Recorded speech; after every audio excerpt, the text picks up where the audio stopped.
नमस्कार मित्रांनो, मी गणेश वानकर इग्नाइट अकॅडमीच्या प्लॅटफॉर्मवर मी तुम्हा सर्वांचे स्वागत करतो। आज आपण पाहणार आहोत IFS म्हणजे इंडियन फॉरेन सर्व्हिस। दोन पदांमध्ये गोंधळ होतो, एक असतो इंडियन फॉरेस्ट सर्व्हिस। तर या पदांमध्ये गोंधळ होऊ नये म्हणून नावातच त्यांनी बदल केलेला आहे। जिथे तुम्हाला IFOS दिसेल तर ते असणार आहे इंडियन फॉरेस्ट सर्व्हिस, त्यांनी ओ लावून ठेवलेलं इथं। आणि IFS म्हणजे काय असणार आहे, इंडियन फॉरेन सर्व्हिस। हे लक्षात घ्या, ही ऑल इंडिया लेवल सर्व्हिस नाही आहे। पहिले तर हे तुम्ही समजून घेतलं पाहिजे। आपल्या भारतात 3 ज्या ऑल इंडिया सर्व्हिसेस आहेत तर त्यांच्यामध्ये याचा समावेश होत नाही। ही केंद्र सरकारची नोकरी जी आहे तर त्याला गृहीत धरलं जातं। यांचं जे सिलेक्शन प्रोसेस आहे, निवड आहे, UPSC सिव्हिल सर्व्हिसेस एक्झामिनेशन, ज्याच्या माध्यमातून IAS IPS आणि इतर अधिकारी घडत असतात, तर त्या एक्झाम मार्फत जे आहे तर ती घेतली जाते। हा भारताचा मोस्ट प्रेस्टिजियस जॉब आहे की ज्यात तुम्ही बाहेरच्या देशात स्वतःच्या कंट्रीला, स्वतःच्या देशाला जे आहे तर ते रिप्रेझेंट करत असतात। तुम्ही इंडियाला डिप्लोमॅटिकली, इमोशनली आणि कल्चरली प्रेझेंट करत असतात अक्रॉस दी ग्लोब, म्हणून हा जॉब एकदम महत्त्वाचा असतो।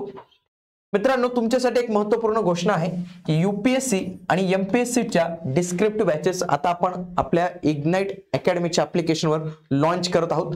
तर त्याच्यासाठी तुम्हाला इग्नाइट अकॅडमीचं ऍप्लिकेशन डाउनलोड करायचं आहे। याच्यात आपण पूर्व प्लस मुख्य अशा दोन्ही बॅचेस घेणार आहोत। इवन दो भविष्यात आता आपण ऑप्शनलच्या बॅचेस देखील ज्या आहेत तर त्या सुरू करणार आहोत। ऑफलाईन बॅचेस पण आपल्या सुरू होणार आहेत, ज्यात पुणे, नाशिक, छत्रपती संभाजीनगर या 3 ठिकाणांचा समावेश असणार आहे। ऑनलाईन बॅच परचेस करताना जर तुम्ही हा GM10 कोड यूज केला तर तुम्हाला फ्लॅट 10% ऑफ जे आहे तर ती मिळू शकते कुठल्याही कोर्सेसवर।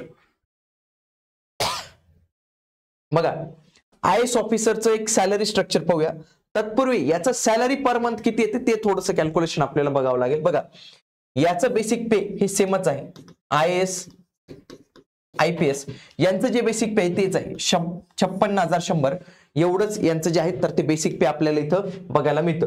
डिअरनेस अलाउन्सेस असतो, हा महागाई भत्ता असतो। आता हा महागाई भत्ता वेळोवेळी बदलला जातो। फॉर एक्झाम्पल इथं 12% ऑफ बेसिक असेल तर तो भविष्यात 50-55% एवढ्यापर्यंत जो आहे तर तो गेलेला आहे, म्हणून हा बदलत असतो। त्याच्यानंतर हाऊस रेंट अलाउन्सेस हा फार महत्वाचा अलाउन्स आहे, तर हा तुमचा बदलत असतो। त्याच्यानंतर ट्रॅव्हल अलाउन्स असतो, तुम्हाला इथं जरी 3200 दिसत असला तरी तुम्हाला ट्रॅव्हलिंग पूर्णपणे मोफत आहे, एवढं लक्षात घ्या, मोफत आहे ट्रॅव्हलिंग।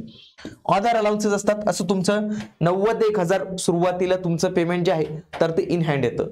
आता हे भारतामध्ये असेल तर 91,000 येतं, पण जेव्हा तुमची पोस्टिंग आउटसाइड दी इंडिया होते, अक्रॉस दी ग्लोब होते, तर त्यावेळी तुमची सॅलरी वेगवेगळी असू शकते।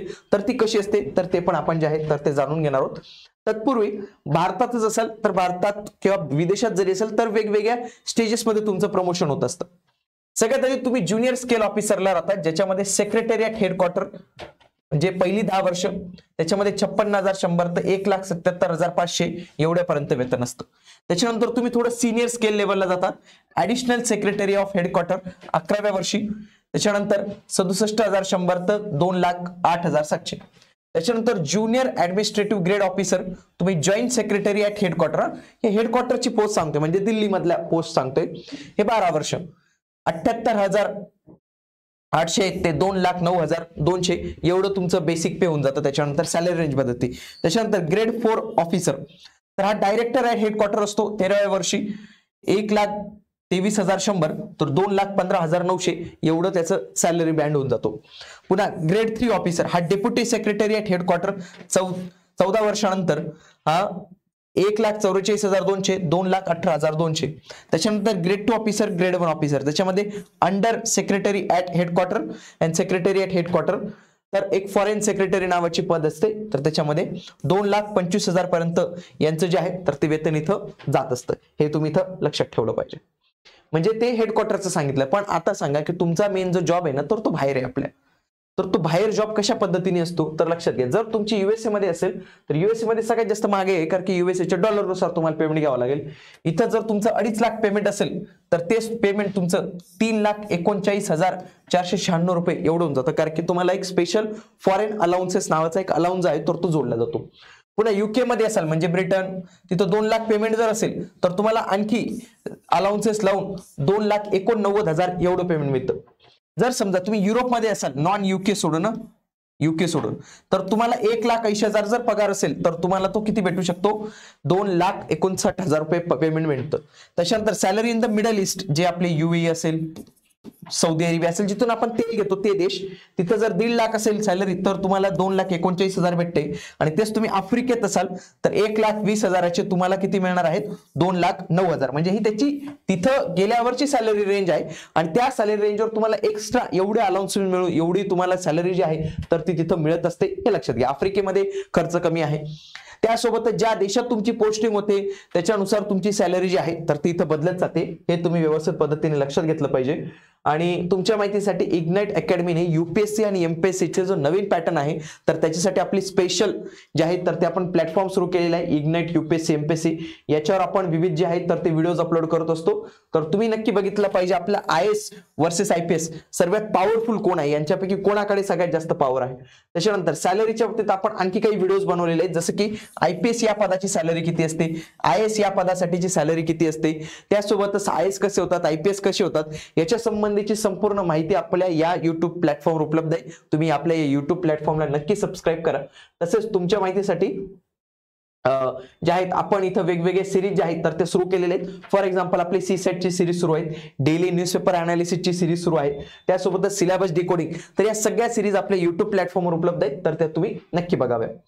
लक्षात घ्या, इथं जे IFS ऑफिसर असतात तर त्यांची 2 प्रकारे कॅटेगरी केली जाऊ शकते. म्हणजे तुमची 2-3 ठिकाणी पोस्टिंग असू शकते IFS ऑफिसरची. एक असते इंडियामध्ये. आता भारतात जर असेल ना तर तुमची नवी दिल्लीला असते, ती नवी दिल्लीला परराष्ट्र मंत्रालयात.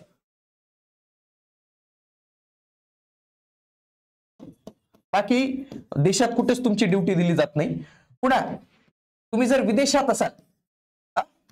असाल तर तुमची ड्युटी 2 ठिकाणी दिली जाते. एक असतं ज्याला आपण म्हणतो मुख्य दूतावास, ज्याला तुम्ही एम्बेसी म्हणतात. त्याच्यानंतर काही ठिकाणी त्याला वेगवेगळे नाव आहेत, हाय कमिशन म्हणतात काही ठिकाणी. आणि एक असते काउन्सिलेट,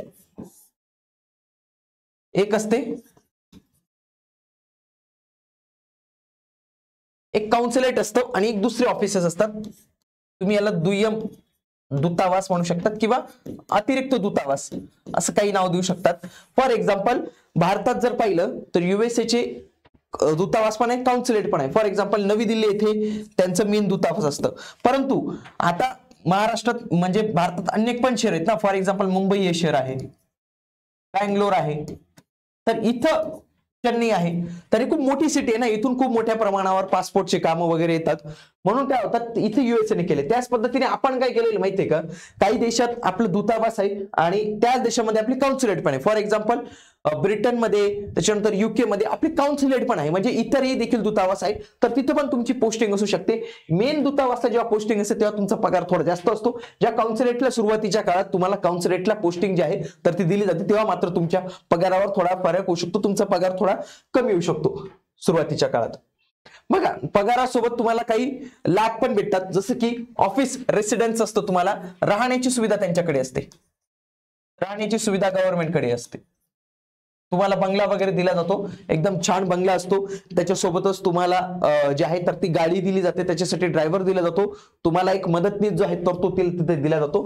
हेल्थ केअरच्या सगळ्या सुविधा तुम्हाला भेटतात. ट्रॅव्हलिंग पूर्णपणे फ्री आहे, कारण की मेन याचं कामच आहे ट्रॅव्हलिंग करणं. मग तुम्हाला कधी दिल्लीत बोलवलं जाऊ शकतं, त्याच्यानंतर तुम्हाला बाहेरच्या देशात बोलवलं जाऊ शकतं. एज्युकेशन पण तुम्हाला जे आहे तर ते मिळतं. सिक्युरिटी भेटते तुम्हाला.